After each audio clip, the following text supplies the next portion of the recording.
नमस्कार, स्वागत है आप सभी का। डीडी न्यूज आप देख रहे हैं और डीडी न्यूज पर न्यूज एट 10 लेकर हाजिर हूं मैं कृतिका। और अगले आधा घंटे हम बात करेंगे सीधे तौर पर चुनावों को लेकर के कि राजनीति में चुनाव को लेकर के कहां पर इस वक्त चुनाव प्रचार चल रहा है, तमाम जो राजनीतिक दल है वो किस तरीके से चुनाव प्रचार कर रहे हैं। इसके अलावा तमाम अन्य खबरों पर भी नजर हम डालेंगे, लेकिन सबसे पहले रुक कर लेते हैं इस वक्त की सुर्खियों का।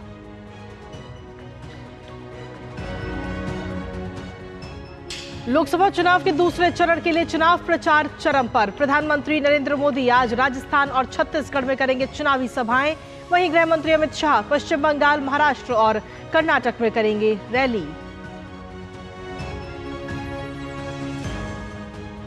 चुनाव प्रचार में विपक्ष ने भी झोंकी अपनी पूरी ताकत। कांग्रेस महासचिव प्रियंका गांधी आज कर्नाटक में भरेंगे हुंकार। सपा प्रमुख अखिलेश यादव और बसपा सुप्रीमो मायावती उत्तर प्रदेश के अलीगढ़ में चुनाव प्रचार को देंगे धार।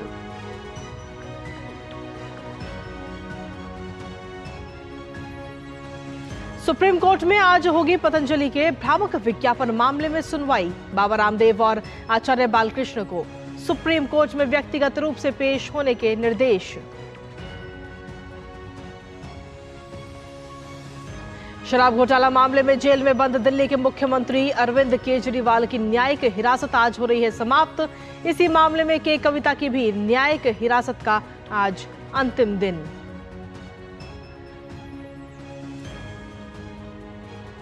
देश भर में आज मनाया जा रहा है हनुमान जन्मोत्सव। मंदिरों में सुबह से ही लगा हुआ है भक्तजनों का तांता।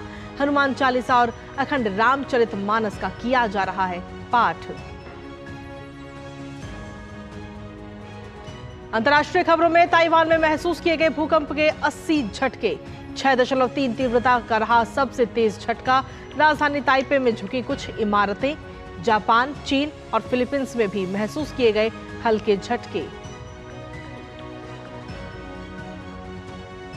और खेल की खबरों में आईपीएल में आज चेन्नई के सामने होगी लखनऊ की चुनौती। कल खेले गए मैच में राजस्थान ने मुंबई को दी 9 विकेट से करारी शिकस्त। और चलिए सुर्खियों के बाद अब खबरों में विस्तार से बात करेंगे और बुलेटिन में आगे बढ़ते हुए सबसे पहले बात करते हैं लोकसभा चुनावों से जुड़ी तमाम खबरों की, यानी 24 की चुनौती की।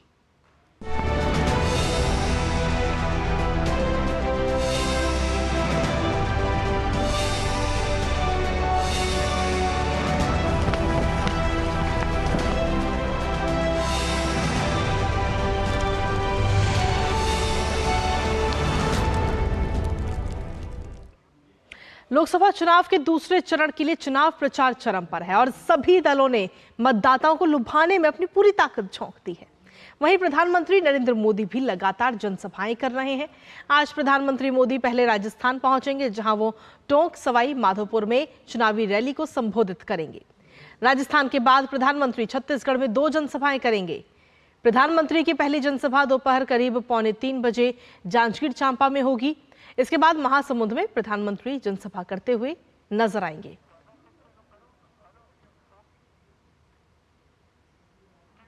वहीं लोकसभा चुनाव 2024 के लिए चुनाव प्रचार चरम पर है और तमाम राजनीतिक दल चुनाव प्रचार में मशरूफ हैं।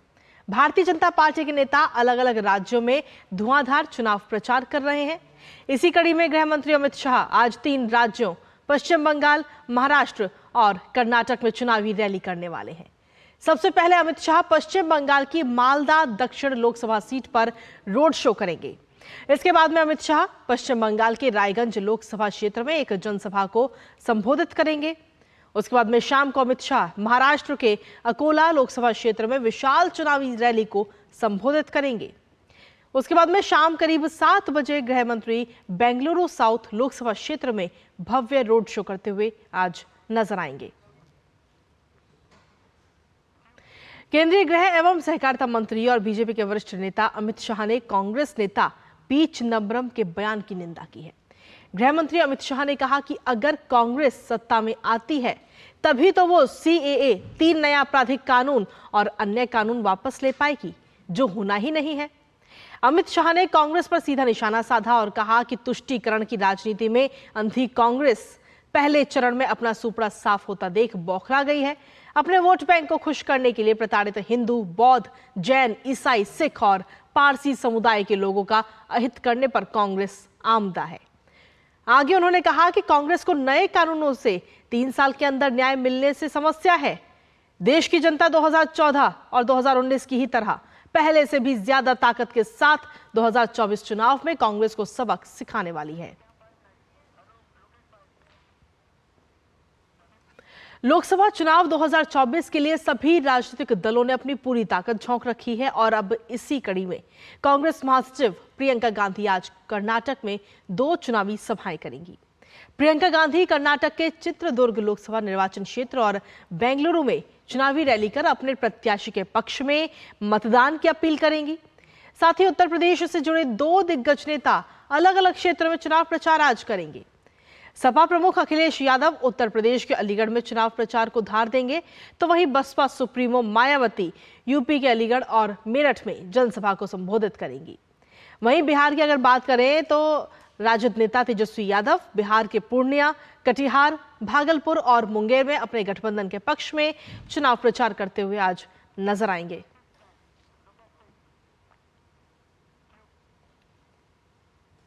लोकसभा चुनाव 2024 की सरगर्मियों के बीच राजनीतिक दलों की तरफ से अलग अलग मुद्दों पर बयानबाजी भी खूब हो रही है। मुस्लिम तुष्टीकरण और संपत्ति सर्वे जैसे मुद्दे इन दिनों गर्मा गए हैं। साथ ही यूपीए सरकार के कार्यकाल में आरक्षण की जो कोशिशें हैं उन पर भी चर्चा हो रही है। कांग्रेस के संपत्ति सर्वे के वादे पर प्रधानमंत्री मोदी के पलटवार के बाद यूपीए सरकार के दौरान मुसलमानों को सरकारी नौकरी और शिक्षा में आरक्षण देने के साथ धर्मांतरित दलित मुसलमान और दलित ईसाइयों को अनुसूचित जाति दर्जा देने की कोशिशों पर नए सिरे से बहस भी छिड़ी हुई है। कांग्रेस न्याय पत्र पर हमला बोलते हुए पीएम मोदी ने संपत्ति सर्वे को बहुसंख्यकों की संपत्ति घुसपैठियों और ज्यादा बच्चे पैदा करने वालों में बांटने का भी आरोप लगाया है। मेरी माताओं बहनों की जिंदगी में सोना वो सिर्फ शो करने के लिए नहीं होता है, उसके स्वाभिमान से जुड़ा हुआ है। उसका मंगलसूत्र वो एक सोने का कीमत का मुद्दा नहीं है, उसके जीवन के सपनों से जुड़ा हुआ है। तुम उसे छीनने की बात कर रहे हो अपने मैनिफेस्टो में। गोल्ड ले लेंगे, सबको वितरित कर देंगे। और पहले जब उनकी सरकार थी उन्होंने कहा था कि देश की संपत्ति पर पहला अधिकार मुसलमानों का है। इसका मतलब ये संपत्ति इकट्ठी करके किसको बांटेंगे? जिनके ज्यादा बच्चे हैं उनको बांटेंगे। घुसपैठियों को बांटेंगे। क्या आपकी मेहनत की कमाई का पैसा घुसपैठियों को दिया जाएगा? आपको मंजूर है? ये कांग्रेस का मैनिफेस्टो कह रहा है कि वो माताओं बहनों का सोने का हिसाब करेंगे, उसकी जड़ती करेंगे, जानकारी लेंगे और फिर उस संपत्ति को बांट देंगे और उनको बांटेंगे जिनको मनमोहन सिंह जी की सरकार ने कहा था कि संपत्ति पर पहला अधिकार मुसलमानों का है। भाइयों बहनों, ये अर्बन नक्सल की सोच मेरी माताओं बहनों, ये आपका मंगलसूत्र भी बचने नहीं देंगे, यहां तक जाएंगे मैं कहने आया हूं।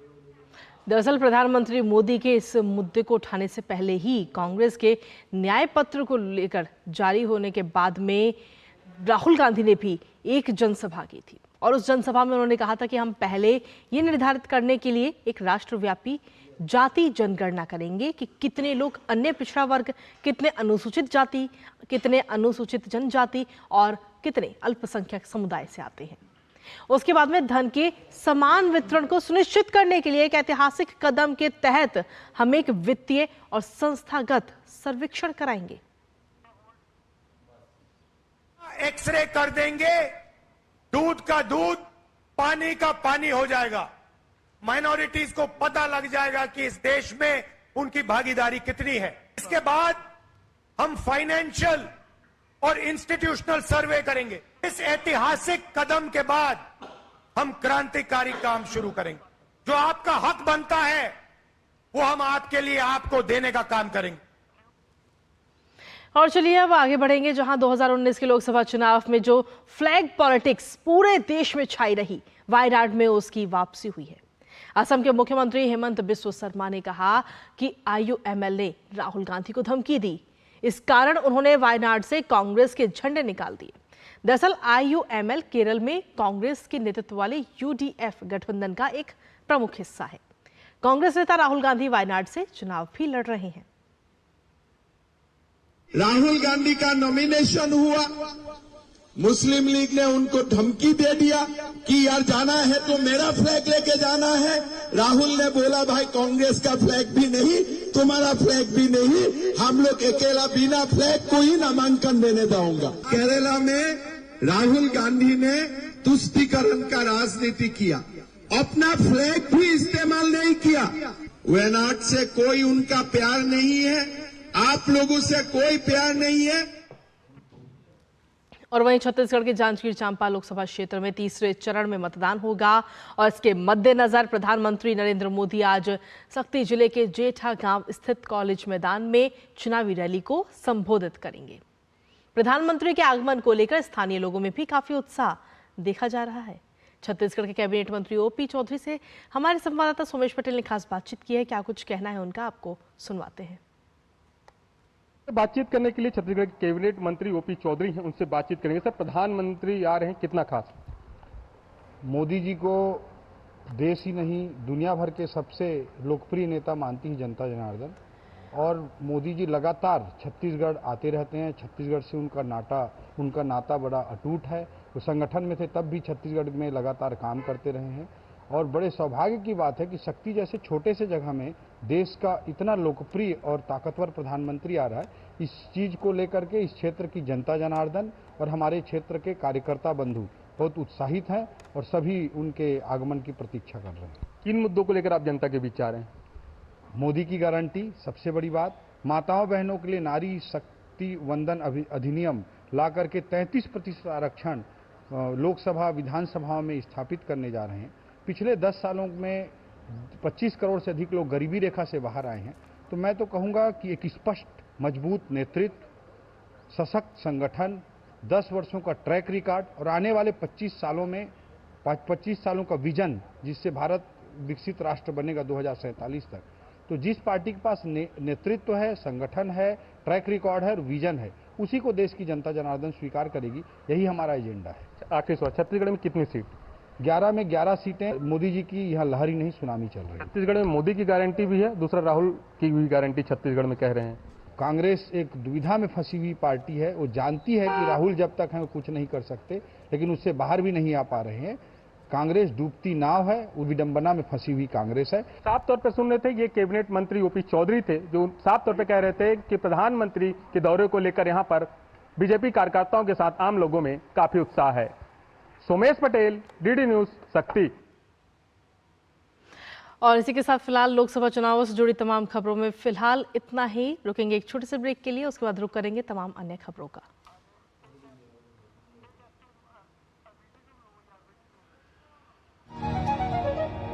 शुक्ला बता रहा था आपके बाबूजी ने जायदाद का कुछ हिस्सा नौकर के नाम कर दिया। अब नौकर हर काम अपना घर समझ के करेगा।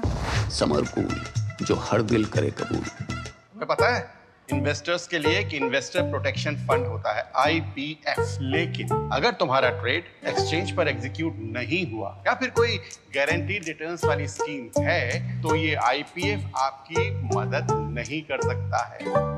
और अगर आपका ब्रोकर ही डिफॉल्टर बन जाए तो फिर IPF आपको कॉम्पेंसेशन दिला सकता है। कहां से सीखा? NSE की साइट पर। सोच कर, समझ कर, इन्वेस्ट कर।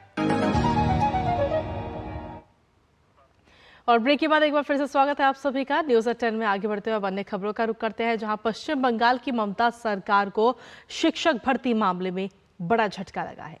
कलकत्ता हाईकोर्ट ने पश्चिम बंगाल में स्कूल शिक्षक भर्ती रद्द कर दी है, जिसके बाद में 23,000 से ज्यादा शिक्षकों को अब अपनी नौकरी से हाथ धोना पड़ेगा। इस पूरे मामले पर भारतीय जनता पार्टी ने ममता बनर्जी पर सीधा निशाना साधा और इस्तीफे की मांग की है। ममता सरकार को बड़ा झटका देते हुए कलकत्ता हाई कोर्ट ने 2016 के एसएससी भर्ती के पूरे पैनल को अमान्य घोषित कर दिया है। शिक्षक भर्ती घोटाले पर फैसला सुनाते हुए कोर्ट ने अवैध रूप से प्राप्त सभी नौकरियां रद्द कर दी। अदालत ने सख्ती बरतते हुए कहा कि जो लोग लंबे समय से अवैध तरीके से काम कर रहे हैं उन्हें 6 सप्ताह में ब्याज समेत वेतन लौटाना होगा। इसके तहत 23,000 से ज्यादा नौकरियां रद्द कर दी गई हैं। इस भर्ती में पैनल पर करीब 5 से 15 लाख रुपए घूस लेने के आरोप हैं। वहीं सीबीआई इस मामले में जांच जारी रखेगी, जिसमें सीबीआई किसी को भी गिरफ्तार कर सकती है। कलकत्ता हाई कोर्ट का जज justice Debangshu Basak and justice Shabbar Rashidi का बेंच 2016 का जो group C, group D, 9, 10, 11, 12 school service commission का जो परीक्षा हुआ था, नौकरी रिक्रूटमेंट हुआ था, उसका पूरा कैंसिल किया है। जो इलीगल अपॉइंटी है उसका पूरा सैलरी जो है उसको वापस करना पड़ेगा। ममता बनर्जी को पड़ सकती है दोहरी मार, क्योंकि जिनको घूस लेकर नौकरी दी वो अब न केवल सड़क पर हैं, बल्कि वे साजिशन अपराधी बना दिए गए हैं। इन 24,000 लोगों को 12% ब्याज समेत सारी तनख्वाह अब लौटानी होगी, जिसका बोझ इन हजारों परिवारों को अब झेलना होगा। वहीं जिन लाखों उम्मीदवारों ने भ्रष्टाचार के कारण ईमानदारी से चुने जाने का अवसर खो दिया, वो भी ममता बनर्जी से खार खाए हुए हैं। शिक्षक भर्ती घोटाले में आए कलकत्ता उच्च न्यायालय के फैसले के बाद बीजेपी ने राज्य की मुख्यमंत्री ममता बनर्जी पर जमकर निशाना साधा है। भाजपा के राष्ट्रीय प्रवक्ता सैयद जफर इस्लाम ने कहा कि अब तक ममता बनर्जी अपने भ्रष्ट नेताओं और मंत्रियों को बचाती नजर आती थी, लेकिन कलकत्ता हाई कोर्ट के फैसले ने अब उन्हें ही बेनकाब कर दिया है। उन्होंने पश्चिम बंगाल में भ्रष्टाचार के स्लीपर सेल की असली सरगना ममता बनर्जी को बताते हुए इस्तीफे की मांग की है। कलकत्ता हाई कोर्ट का बहुत बड़ा जजमेंट आया।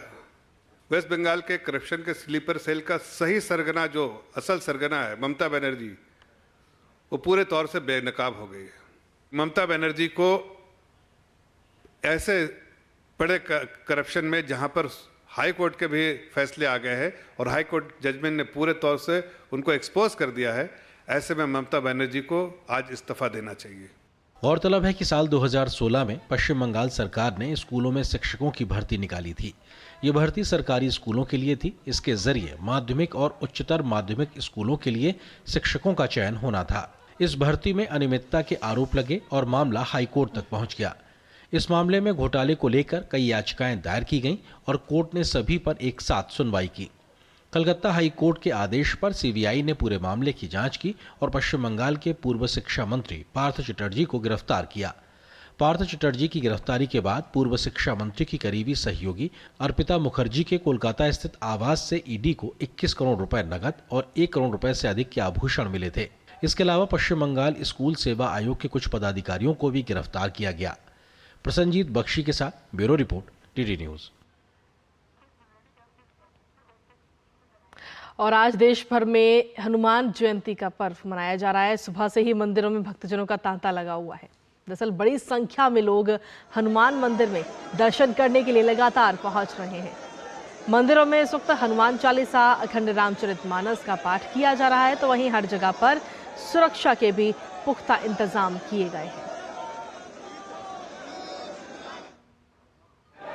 और वहीं हनुमान जयंती के अवसर पर भारी संख्या में श्रद्धालु अयोध्या के हनुमानगढ़ी मंदिर भी पहुंचे दर्शन करने के लिए, और वहां की तस्वीरें आपको दिखा रहे हैं।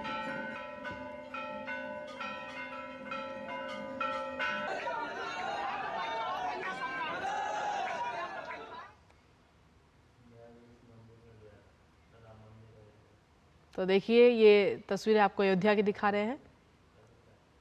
तो मंदिरों में श्रद्धालु जो हैं वो लगातार पहुंच रहे हैं हनुमान जी के दर्शन करने के लिए, पूजन अर्चना करने के लिए। लगातार भक्तों का जो तांता है वो लगा हुआ है और मंदिरों में जाकर के रामचरितमानस का पाठ किया जा रहा है, सुंदरकांड का पाठ वहां पर किया जा रहा है, हनुमान चालीसा का पाठ किया जा रहा है।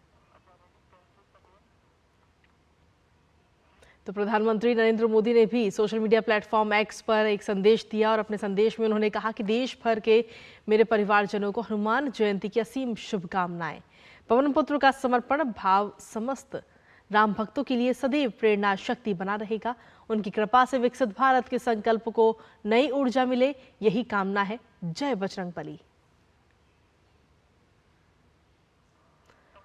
और अपने इस पोस्ट के साथ में प्रधानमंत्री ने एक वीडियो भी साझा किया है, वो वीडियो भी आपको दिखाते हैं। हनुमान के बिना न राम होते हैं न रामायण बनती है।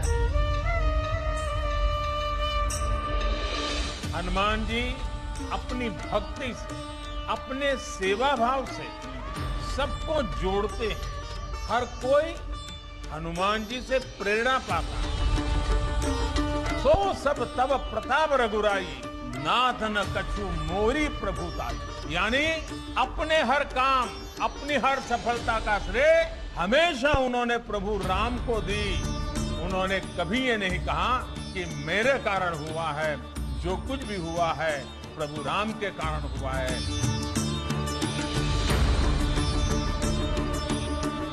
हनुमान वो शक्ति और संबल है जिन्होंने समस्त वनवासी प्रजातियों और वन बंधुओं को मान और सम्मान का अधिकार दिलाया। इस शुभ अवसर पर आप सबको अनेक अनेक शुभकामनाएं देता हूं। हनुमान जी के श्री चरणों में प्रणाम करता हूं। हनुमान के और देखिए जिस तरीके से आज का पर्व है उसको लेकर के देश भर के जो हनुमान मंदिर है वहां पर भक्तों का तांता, श्रद्धालु सुबह से ही वहां पर पहुंचे हुए हैं। और इसी के साथ सीधा रुक कर लेते हैं इस वक्त दिल्ली कनॉट प्लेस के हनुमान मंदिर का, जहां से हमारे सहयोगी चंद्रशेखर इस वक्त जुड़ रहे हैं। चंद्रशेखर, जिस तरीके से हमने सुबह भी तस्वीरें देखी थी और अब चाहेंगे कि एक बार फिर से वहां की तस्वीरें दिखाएं। वैसे अगर यूं कहा जाए तो कनॉट प्लेस का जो हनुमान मंदिर है वहां पर हर मंगलवार को तो श्रद्धालु पहुंचते ही हैं, लेकिन आज तो खास पर्व भी है, तो काफी संख्या में श्रद्धालु वहां पहुंच रहे होंगे। बिल्कुल लोग पहुंच रहे हैं और यहाँ पर एकदम लगा हुआ है, ताजा लगा हुआ है। काफी सारे जो श्रद्धालु है वो लगातार यहाँ पर और अपने जो आस्था है वो दिखा रहे हैं। और मैं आपको दिखाऊंगा जो कैमरामैन को इसकी भीड़ इस वक्त यहाँ पर लगी हुई है। जय श्री राम के नारे गूंज रहे हैं। हालांकि दूर की उनके बावजूद भी लगातार जो श्रद्धालु है पहुंच रहे हैं, आते हैं, उनकी साथ है। और साथ ही साथ जब वो अंदर पहुंचते हैं तो हनुमान मंदिर में वहाँ पे पाठ करते हैं, पाठ चल रहा है। इसके अलावा जो लोग है भी वहाँ पर चल रहे हैं। सुबह 4 बजे से ये स्थिति जो है घटी हुई थी और जो मेरे पीछे भी काफी संख्या में जो खड़े हुए हैं, ये लाइन जो है काफी बढ़ती चली जा रही है। और लगातार जो लोग हैं वो चाहते हैं कि झलक देश में दर्शन कर लें भगवान के। 11वें अवतार है के, तो उनका अपना महत्व है। लगातार जो लोग हैं वो यहाँ पर बढ़ते जा रहे हैं। व्यवस्था भी जो है इस तरह से की गई है कि लोग जो है वो सुव्यवस्थित तरीके से यह मंदिर का दर्शन कर सके। और कुछ इसी प्रकार की जो स्थिति है वो लगातार यहाँ पर बनी रही है। जी चंद्रशेखर, अगर देखा जाए तो कहीं ना कहीं वहां पर इस वक्त हम जिस तरीके से तस्वीरों में देख रहे हैं तो काफी संख्या में श्रद्धालु तो पहुंच ही रहे हैं, लेकिन इस दौरान सुरक्षा व्यवस्था किस तरीके से संभाली गई है दिल्ली पुलिस की तरफ से? प्रकार के बैरिकेड यहाँ पर लगाए गए हैं। पुलिस और अर्धसैनिक बलों के जो लोग हैं वो भी लगातार यहाँ पर खड़े हुए हैं। लाइन का मिसमैनेजमेंट ना हो, कोई दुर्घटना ना हो, भगदड़ ना हो, उसको लेकर के भी अनाउंसमेंट भी यहाँ पर की जा रही है। पानी की आप देख सकते हैं व्यवस्था यहाँ पर की गई है। लोगों के लिए शेल्टर्स यहाँ पर ऑलरेडी लगाए गए हैं ताकि धूप से लोगों को बचाया जा सके। महिला दल जो है पुलिस के वो भी यहाँ पर हैं। तो कड़ी सुरक्षा व्यवस्था है, मुस्तैदी है। और जानते हैं कि बहुत बड़ा मंदिर है, लगातार दर्शन के लिए श्रद्धालु यहाँ तक पहुँचेंगे, तो उस लिहाज से मुझे लगता है कि काफ़ी व्यवस्था यहाँ पर की गई है। चलिए ठीक है, फिलहाल बहुत बहुत शुक्रिया तमाम जानकारी और अपडेट्स देने के लिए। और इसी बीच गृह मंत्री अमित शाह क्या कुछ कह रहे हैं, आइए सुनते हैं। तुष्टीकरण भी किसी का नहीं करेंगे, इस नीति पर हम आगे बढ़ रहे हैं। और सीएए से इस देश में बहुत बड़ी तादाद में पड़ोसी देशों से आए हुए रिलीजियस माइनॉरिटी, हिंदू, बौद्ध, जैन, सिख, इस सभी को नागरिकता मिलती है, सुरक्षा मिलती है। मैं नहीं समझता इससे कांग्रेस को क्या आपत्ति है। सीएए से किसी का नागरिकता जाना नहीं है, ये भ्रांति फैला रहे हैं और एपीसमेंट की पॉलिटिक्स कर चुनाव जीतना चाहते हैं। मैं चिदम्बरम साहब को इतना ही कहना चाहता हूं कि आपका ये इरादा कभी पूरा नहीं होने वाला है। देश की जनता अब कांग्रेस पार्टी को भली भांति जान चुकी है। जहां तक 3 कानून का सवाल है, चिदम्बरम स्वयं कमेटी में थे, उन्होंने कई बार ये 3 कानूनों के बारे में कमेटी में चर्चा करते वक्त काफी अच्छे सुझाव भी दिए, सराहना भी की। 3 कानून से देश की क्रिमिनल जस्टिस सिस्टम दुनिया में सबसे आधुनिक बनेगी और 3 साल में ज्यादा से ज्यादा हर एक व्यक्ति को न्याय मिलेगा। कांग्रेस नहीं चाहती कि इनके सामने जो करप्शन के मुद्दे हैं, करप्शन के केस हैं, वो कभी भी अंजाम तक पहुंचे। तो इस वक्त गृह मंत्री अमित शाह को आप सुन रहे थे, जिन्होंने जो कि सीधे तौर पर कांग्रेस पर हमलावर होते हुए नजर आए और इस दौरान उन्होंने कहा कि सीएए पर उन्होंने अपनी बात रखी और कांग्रेस को घेरते हुए भी नजर आए। उन्होंने कहा कि हिंदू, बौद्ध, सिख को नागरिकता सीएए के जरिए मिलती है, इस सीएए से किसी की भी नागरिकता नहीं जाएगी। और साथ ही उन्होंने कहा कि कांग्रेस जो ऐसी राजनीति करके चुनाव जीतना चाहते तो ऐसा मुमकिन नहीं है। इसी के साथ चलिए खबरों में आगे बढ़ेंगे, जहां पतंजलि भ्रामक विज्ञापन केस में आज सुप्रीम कोर्ट में अहम सुनवाई होने वाली है। दरअसल 16 अप्रैल को जस्टिस हिमा कोहली और जस्टिस अमानतुल्लाह की बेंच के सामने बाबा रामदेव और आचार्य बालकृष्ण तीसरी बार पेश हुए थे। बाबा रामदेव की तरफ से उनके वकील मुकुल रोहतगी ने कोर्ट से एक बार फिर माफी मांगी थी। कोर्ट के कहने पर रामदेव ने कोर्ट से माफी मांगी। अब आज बाबा रामदेव और आचार्य बालकृष्ण को सुप्रीम कोर्ट में व्यक्तिगत रूप से पेश होने के निर्देश दिए गए हैं।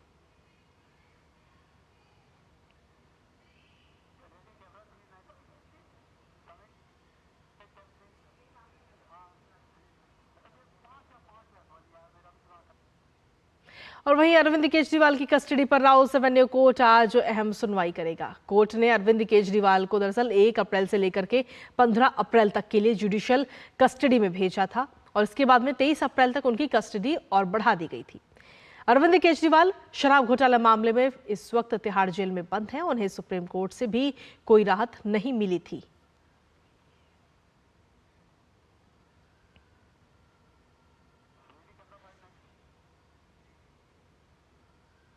और इसी के साथ फिलहाल मेरे साथ न्यूज़ एट 10 में इतना ही। ब्रेक के उस पर देखिए लोकसभा चुनावों पर आधारित हमारा खास कार्यक्रम क्या बोले भारत। नमस्कार।